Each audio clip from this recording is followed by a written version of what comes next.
President Obama, getting hammered by the media, told reporters overseas this week that he wants to degrade and destroy ISIS, but he also used this language.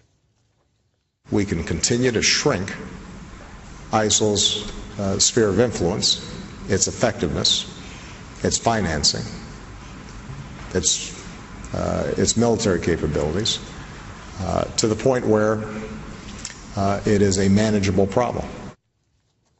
And he's drawing flack for words like manageable. Liberal Washington Post columnist Dana Milbank accusing Obama of happy talk. National Journal's Ron Fournier saying people don't want their president to be hawkish, but they hate to see him weakish. Other journalists appearing skeptical, exasperated, only a few defending the president.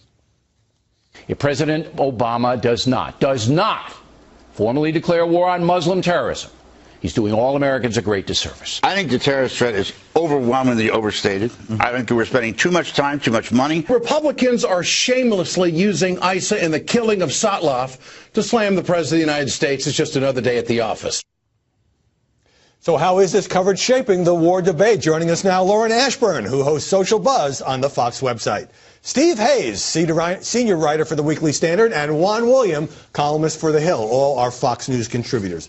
Huge Huffington Post headline this week. Media war frenzy like 2003. Does this remind you of the run-up to the Iraq War? No, it really doesn't, and here's why. In 2003, we had the administration pushing a war, pushing an agenda, weapons of mass destruction, and the press saluting, basically saying, hey, whatever you want, that's fine with us. Now, 2014, flash forward, and you have the press pushing to do something, whatever something is, and you have the administration leading from behind saying we don't have a strategy, and the press pouncing on that. That's an interesting phrase, Steve Hayes, because there does seem to me to be this demand in much of the media, not all, that the president do something, even though military action is risky, and there are no great options here. Yeah, I'm not sure that they're pushing him to do something so much as recognizing the basic fact that what he's done to this point hasn't worked. I mean, you've got a president who understated pretty dramatically the threat from a variety of jihadists, going back to the beginning of his administration, whether it was the Christmas Day bomber and the president calling him an isolated extremist when he wasn't. You're saying that the press therefore just wants Obama to admit error and apologize for the past? I don't think that's necessarily the case. I think they're pressing him because he's said things like, you know, the ISIS is a JV squad. You have to, if you're a member of the media, if you're covering the White House on a day-to-day basis, you have to ask the question how he could have gotten that so wrong. Was it bad intelligence? Did he underestimate it? I think it's responsible coverage, and I don't get the sense that they're necessarily beating the drums for war. Do you see many in the media pushing or advocating or somehow wanting military action here, Juan? I'd have to have my head in a hole not to see it. It's all over. You know. Are you saying I have my head in the hole? No, I said I would have to have my head in a hole. Thanks, Juan. But I don't think there's any question.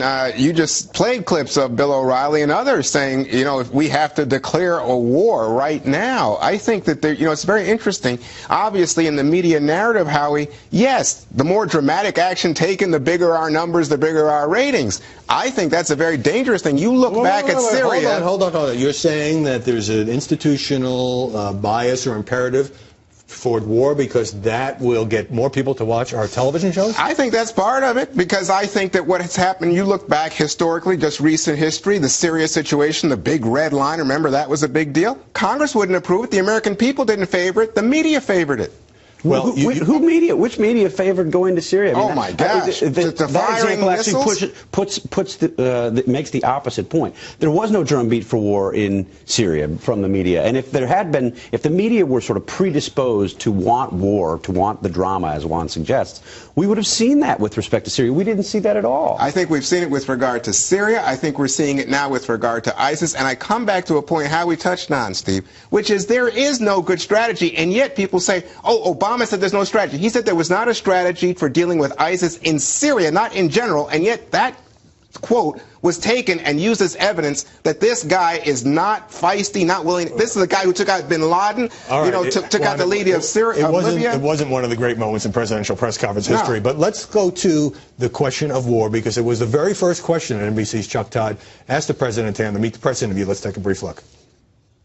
Are you preparing the country to go back to war? I'm preparing the country to make sure that we deal with a threat from ISIL. What do you make of that exchange and this focus on, are we at war, are we about to be at war? Media like to know that there is a clear line between what we're doing and what we're not doing. We want buckets. Are we going to war? Are we not going to war? You saw James Rosen also asking Jen Psaki, the State Department spokesperson, the exact same thing. Are you going to use this word war? And so far, nobody is using the word war. There is no clear storyline here. If this were going to be a movie, we're in quite a muddle. Our allies are Iran and Syria. These are people who weren't our allies and have never really been our allies. But, you know, I mentioned at the top, Steve, that the president ordering a fresh round of airstrikes against ISIS in Iraq to protect a major dam there. Are we falling into the trap of not judging him by his actions, but judging him by this linguistic debate? Well, I think that's always a risk, and perhaps that's the case in this situation, just given that he's finally doing something. I mean, I think for a long time the president had been all talk and hadn't actually been following it up with his actions. If you look at the number of airstrikes, they were really not many. But I think Lauren is actually right. I mean, what we do. That. No, I mean, I didn't mean it that way. You're absolutely right, is what I meant to say. If you look at the way that the media like to cover stories like this, that are inherently messy stories, we want to impose a narrative and say, here's what's happening. We're going to help you understand this. I think the reason that we're having so much trouble doing that with this president in this context is that the president himself doesn't know. He's muddled. It's muddled in his head. His policy's muddled. So the media coverage is muddled. Although, interestingly, the president did use tougher language on Friday at NATO about degrading and destroying ISIS, not just making it manageable. And the Five criticized him for going to Stonehenge and saying it was cool. So sometimes do you have the impression that the pundits are just, that he cannot catch a break with the commentators? At the moment, he certainly can. I mean, at the moment, I think it's the... You know, everybody, left and right, I would say also, because you'll notice that some on the left now have become highly critical in the terms of the midterms because his poll numbers are falling. So I think the conventional position right now on Obama is, you know, he's not with it. He doesn't get it. I must tell you, though, when I look at someone who is praised, which is British Prime Minister Cameron, even Angela Merkel in Germany, their rhetoric tends to be more shrill. But are they doing anything more than President Obama? Do they have a strategy? No. I was struck, though, in this Meet the Press interview that the president was asked, should you have gone golfing the day of the murder of Jim Foley? And he said the optics were bad, and I admit that. He also admitted the fact that he is not good at the theater of politics. And that's the first time we've heard him say that. And boy,